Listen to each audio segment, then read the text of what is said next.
Hash beneath the surface. I never thought my life would spiral into a tale of betrayal and revenge. But here I am, standing on the precipice of a storm I created. A storm born not out of malice, but justice. Or at least, that's what I tell myself. My name is Evelyn Carter.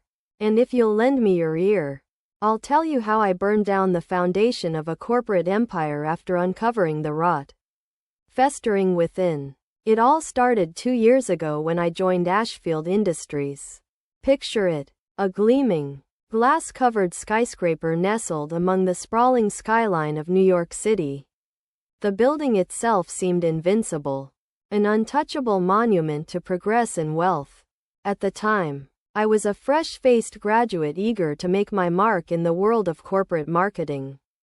I thought I'd finally found my dream job, a position as part of the strategy team responsible for multi-million-dollar advertising campaigns. The salary was respectable, the perks tempting, and the opportunity to work under the legendary CEO, Richard Ashfield, was irresistible. Richard Ashfield was a man you'd notice even in a crowd of thousands. Imagine your stereotypical executive leader. Salt and pepper hair perfectly coiffed, an authoritative but charming smile, tailored suits worth more than my rent, and a voice that could sell you sand in the middle of the desert. He was untouchable. People revered him, and I, naive as I was, bought into the illusion. Success, ambition, power, those were his promises. By the time I started at Ashfield Industries, I already had blinders on. I wanted to impress him, dazzle the company with my ideas, and prove I was worthy of the position. My days quickly became consumed with long meetings, brainstorming sessions, and late nights at the office. For a while, it felt thrilling. I was climbing the ladder, earning praise from my superiors, and feeling like I belonged. But as weeks turned into months, tiny cracks began to show in the facade. I first noticed it during a quarterly review meeting. Richard had invited all department heads to present updates on our performance metrics. The glass-walled conference room shimmered with sunlight streaming through floor-to-ceiling windows, and the air buzzed with tension. Everyone was eager to impress him. I was seated at the edge of the long mahogany table, fidgeting nervously with the pen in my hand. My turn was fast approaching. One by one, department heads presented their overly polished reports, emphasizing successes and glossing over challenges. Richard listened attentively, nodding at all the right moments. But there was something about his demeanor that unsettled me. His smiles felt forced, and the way he was scribbling notes instead of making eye contact was unusual. When my turn came, I took a deep breath and launched into a confident explanation of our strategy metrics. At first, he seemed to be listening, but as I spoke, his expression hardened. Suddenly, without warning, he interrupted me. "Evelyn, do you honestly believe those metrics reflect meaningful progress?" His words were sharp but deceptively calm. The entire room fell silent, every pair of eyes darting between Richard and me. I could feel the weight of their judgment pressing down on my shoulders. I do," I stammered, my confidence crumbling under his gaze. "These numbers show significant engagement with." Quote, "Significant isn't enough," he said, cutting me off again. "We're not here to be significant. We're here to dominate." I swallowed hard, my mouth dry. It wasn't just what he said. It was the way he said it, as if my work was laughably beneath him. I nodded quietly, trying to hide the sting of humiliation. After the meeting, Richard passed by me without a word, leaving me behind as if I didn't exist. That was the first time he made me feel invisible. Over the next year, the cracks widened, revealing glimpses of the rot beneath. I started noticing discrepancies, small things, easily dismissed if you weren't looking for them. Budgets that didn't quite add up, invoices with vague descriptions, client accounts that seemed too good to be true. At first, I chalked it up to clerical errors. But the frequency of these anomalies gnawed at me. One afternoon, while reviewing a campaign budget, I stumbled upon an invoice for services rendered to a shell company named Nimbus Solutions. It caught my attention because it was filed under a project I'd worked on. Yet I'd never heard of this entity. The invoice detailed nearly $500,000 in consulting fees. Consulting? For what? I brought it up to my manager, Stacy, hoping for clarification. "Oh, that's above your pay grade," Stacy said dismissively, not even bothering to glance at the document. She was what I'd call a textbook corporate ladder climber, always looking upward, never downward. "Just file it. Richard handles those accounts personally." That answer didn't sit right with me. Why would Richard directly oversee something so seemingly minor? The question stuck with me, and I couldn't shake the feeling that it was hiding something far more sinister. So I did what any sensible person wouldn't. I started digging. It began harmlessly enough. I scoured internal databases, cross-referencing Nimbus Solutions with other projects. What I found shocked me. Nimbus Solutions wasn't just a one-off anomaly. It appeared in dozens of budgets across multiple departments, always tied to vague consulting work or external audits.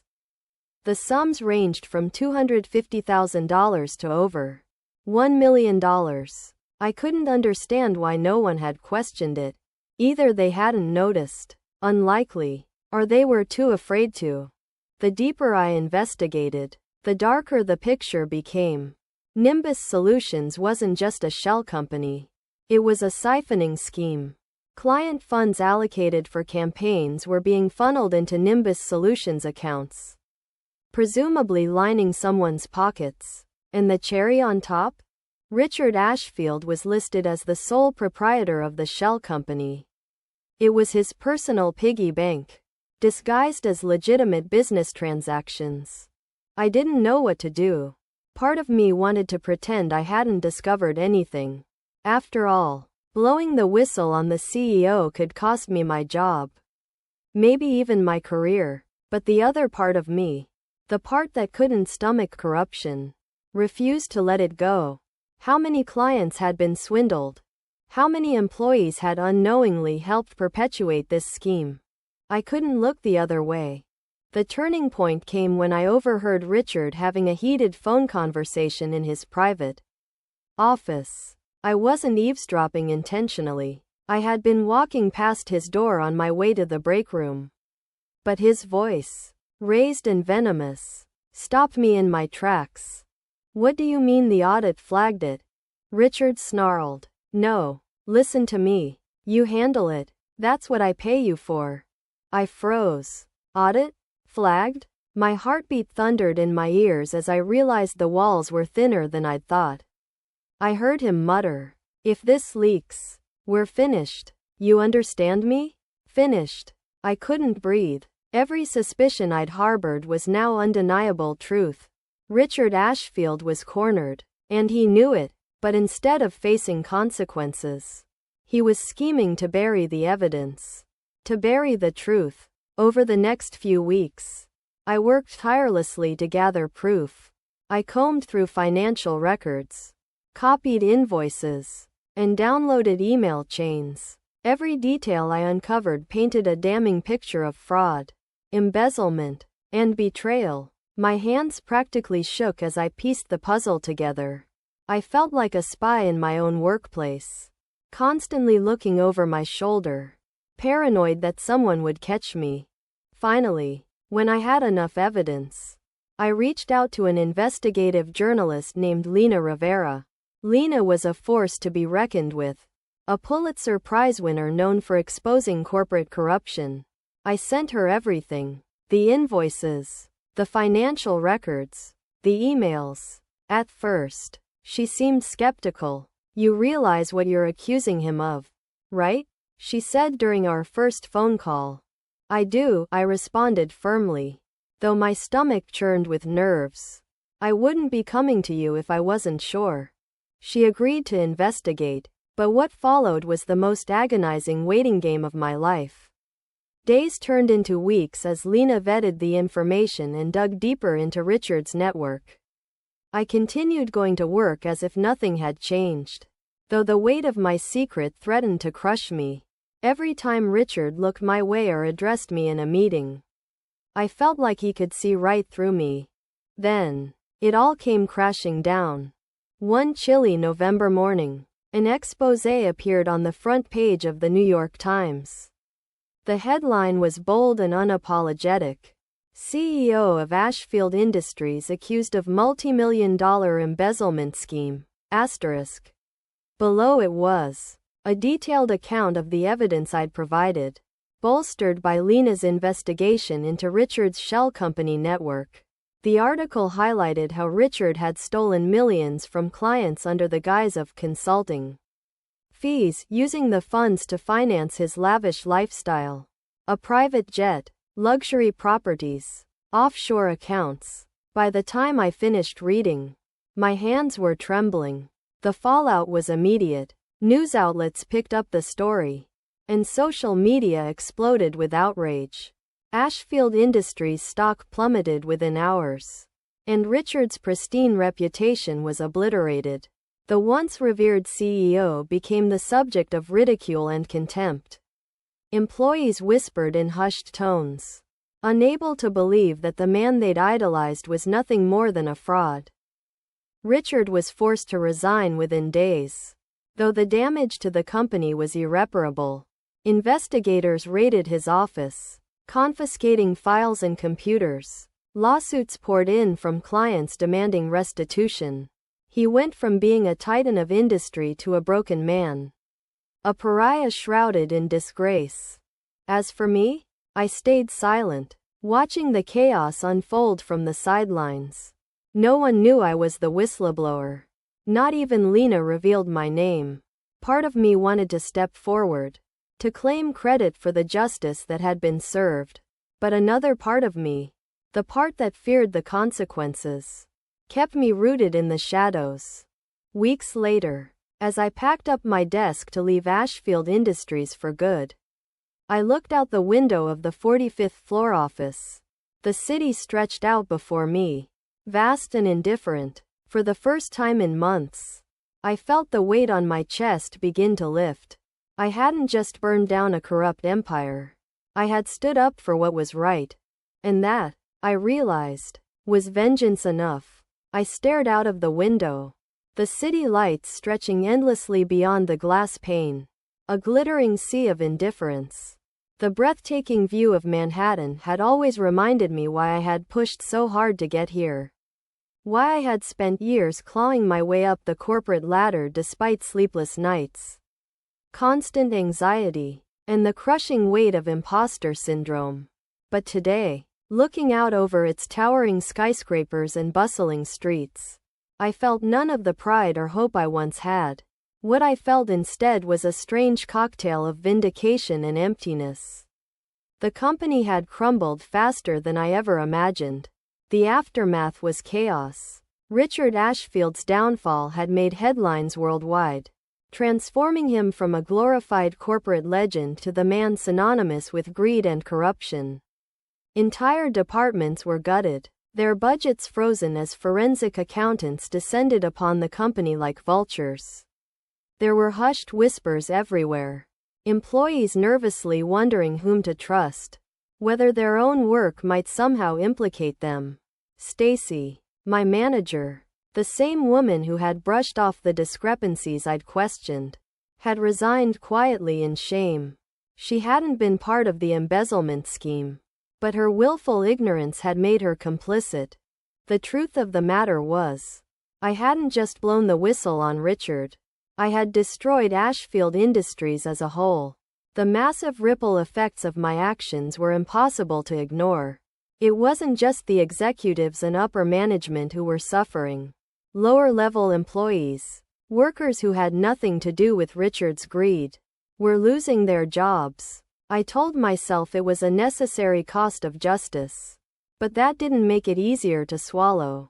Every time I passed through the office in those final weeks, I felt their glances on me. Not that they knew what I'd done, but because the tension in the air was suffocating. People darted their eyes toward one another, wondering who might be next on the chopping block as lawsuits multiplied and the company teetered on the edge of bankruptcy. I still remember my last elevator ride in the Ashfield Industries building. The elevator had always been pristine, the smooth metal walls polished to a shine, the faint scent of expensive cleaning products lingering in the air. But that day, it felt suffocating and sterile, as though the building itself was trying to choke out the sense of hope it had once represented. Standing alone in the elevator, my box of belongings balanced precariously in my arms, I stared at my reflection in the polished walls. My face looked gaunt, my under eyes dark, the toll of months spent quietly dismantling an empire etched into my features. I should have felt triumphant, but all I felt was the crushing weight of what I'd done. I didn't pride myself on the destruction. I prided myself on the truth. But in exposing the truth, I had laid waste to hundreds of lives. I tried to rationalize it. Richard's greed had done this long before I sounded the alarm. I wasn't to blame for his choices. Yet as I stepped out onto the street for the last time, cold November wind biting at my cheeks, I couldn't shake the guilt that clung to me like a shadow.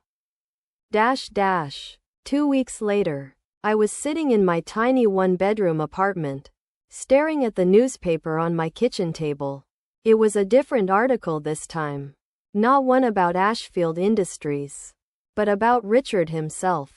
Apparently, he had turned himself in. The image accompanying the article was almost unrecognizable. Richard Ashfield, the once untouchable corporate kingpin, haggard and pale, dressed in an ill-fitting gray suit. He looked like he'd aged 20 years in the span of a month. His confident smirk had been replaced with a hollow stare. His eyes rimmed red and weary. He wasn't just defeated, he was utterly broken. I should have felt satisfied seeing him like that. I told myself I should relish the image of him facing the consequences of his actions. But instead, I felt nauseous. Not because I regretted exposing him. He deserved every ounce of what was happening. But because I knew that this wasn't the end. Richard was just the tip of the iceberg. There would be more people implicated, more careers ruined, more fallout that I couldn't stop. As I sipped my coffee, the bitter liquid burning my throat, my phone buzzed on the table beside me. It was Lena Rivera. Her name beamed across the screen, stark against the dim glow of my kitchen. I hesitated for a moment before answering. "Evelyn," she began, her voice warm but serious. "I've been meaning to follow up with you." "What's happening now?" I asked, unable to keep the exhaustion out of my tone. "There's more to this than I originally thought," Lena said carefully. "After our story broke, several whistleblowers from other companies in Richard's portfolio started contacting me. Apparently, he wasn't just embezzling from Ashfield Industries. There's evidence that he was siphoning money from at least 3 other companies under his umbrella." My stomach dropped. Of course. Why stop at one scheme when you could run multiple? Richard's corruption hadn't been limited to one entity. It had spread like a wildfire, consuming everything in its path. "I thought you should know," Lena continued. "Because this isn't just about him anymore.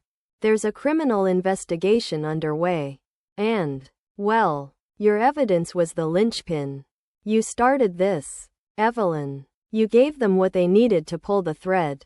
I didn't know whether to feel proud or horrified. I didn't respond immediately, my free hand gripping the edge of the table to keep steady. "Thank you for doing the right thing," Lena added after a pause. Her voice softened. "I know it wasn't easy." I hung up shortly after, feeling a surge of emotions I couldn't untangle. Pride, guilt, anger, relief. All of them warred within me until I thought I might burst. I had started something I couldn't control. Something much bigger than myself. The storm I unleashed wasn't finished raging. And I couldn't help but wonder who else would be swept away in its wake. Weeks turned into months, and the fallout continued. Ashfield Industries filed for bankruptcy. Its remaining assets liquidated to pay back defrauded clients. Richard's trial began. A media circus surrounding the courthouse every day. I watched snippets of the trial on TV, unable to resist the pull of morbid curiosity. I listened to the attorneys lay out their arguments.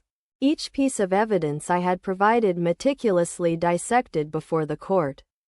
I wasn't named, of course. Whistleblower protections kept me anonymous. But every time they presented an email or invoice I'd uncovered, I felt a strange pang in my chest, a mix of pride and fear. The news painted Richard as the villain he truly was. But I often wondered whether anyone else would be held accountable. Surely he hadn't acted alone. Surely there were more people complicit in the scam. People who looked the other way or helped him cover his tracks. But as the trial progressed, it became clear that Richard was the primary target. The prosecution wanted the big fish, and the others would likely go free. I couldn't watch his sentencing live. When the day came, I turned off the TV and went for a long walk instead, trying to process everything that had happened over the past year. The city was freezing, the wind cruel against my face, but I needed the distraction.